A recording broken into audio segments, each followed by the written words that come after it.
سامعین کرام، میں آج آپ حضرات کے سامنے ذرائع ابلاغ کی اہمیت و افادیت اور اس کی ضرورت کے متعلق عرض کروں گا۔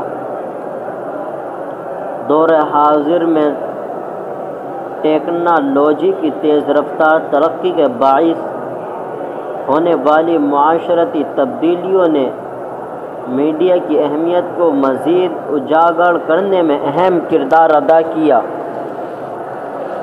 کون ہوگا جو ذرائع ابلاغ کی اہمیت و افادیت اور اس کی ضرورت سے انکار کرے گا؟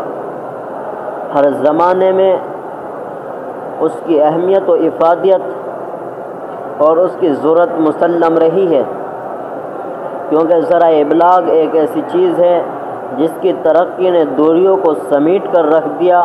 علم و خبر کی ترسیل میں آسانیاں پیدا ہوئی، افکار و آراء کی ترویج اور ابلاغ کے لیے دائرۂ عمل وسیع تر ہو گیا۔ صاحبان علم و ہنر کے تعارف اور اثر پذیری میں غیر معمولی اضافہ ہوا۔ اسی ذرائع ابلاغ کو انگریزی میں میڈیا کہا جاتا ہے۔ آج کے دور میں یہ میڈیا ہی کی ترقی ہے کہ دوریاں سمٹی ہوئی معلوم ہوتی ہے کہ دنیا کے کسی ملک میں، دنیا کے کسی شہر میں، دنیا کے کسی قصبے میں، دنیا کے کسی علاقے میں، دنیا کے کسی خطے میں کوئی واقعہ رونما نہیں ہوتا، اگلے لمحہ تک وہ خبر ہم تک پہنچ چکی ہوتی۔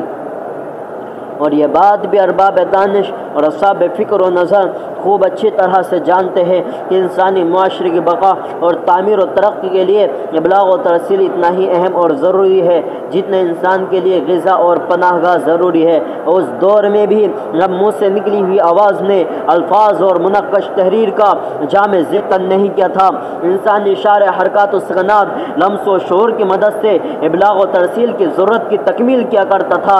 ابلاغ و ترسیل کے وسائل انسانی معاشرے میں اہمیت کے حامل تھے۔ عوامی ذرائع ترسیل دنیا کا نقشہ بدل سکتے ہیں۔ اسی وجہ سے جمہوری نظام میں انتظامیہ اور عدلیہ کے ساتھ ساتھ ذرائع ابلاغ کو چوتھے درجے کی حیثیت دی گئی ہے۔ کہ ذرائع ابلاغ کی ترقی کے ساتھ ساتھ انسانی معاشرے کی ترقی مربوط ہے۔ اگر ذرائع ابلاغ نہ ہوتے تو انسانی معاشرہ تہذیب و ثقافت کے شائستہ تصور سے محروم رہتا۔ اگر ذرائع ابلاغ نہ ہوتے تو انسانی معاشرہ جہالت اور ناخواندگی کے گھاٹا ٹوپ اندھیروں میں بھٹک رہا ہوتا۔ اسلام میں اظہار رائے کی آزادی محض ایک انسانی حق نہیں ہے بلکہ امت مسلمہ اور ذرائع ابلاغ کا دینی اور اخلاقی فریضہ بھی ہے۔ اس لیے نہ کوئی فرد نہ کوئی ادارہ مسلمانوں سے ان کی فطری آزادی کو سلب کر سکتا ہے، نہ اس کو چیلنج کر سکتا ہے۔ البتہ اتنی شرط ضرور عائد کی جائے گی کہ ذریعہ ابلاغ کوئی ایسی بات یا ایسی خبر تشہیر نہ کریں جس سے مفاد عامہ کو زد پہنچے، جو انسانی اقدار کا منافی ہو، جس کا مقصود دوسروں کی دل آزاری نہ دوسرے ادیان و ملل کی تحقیر ہو۔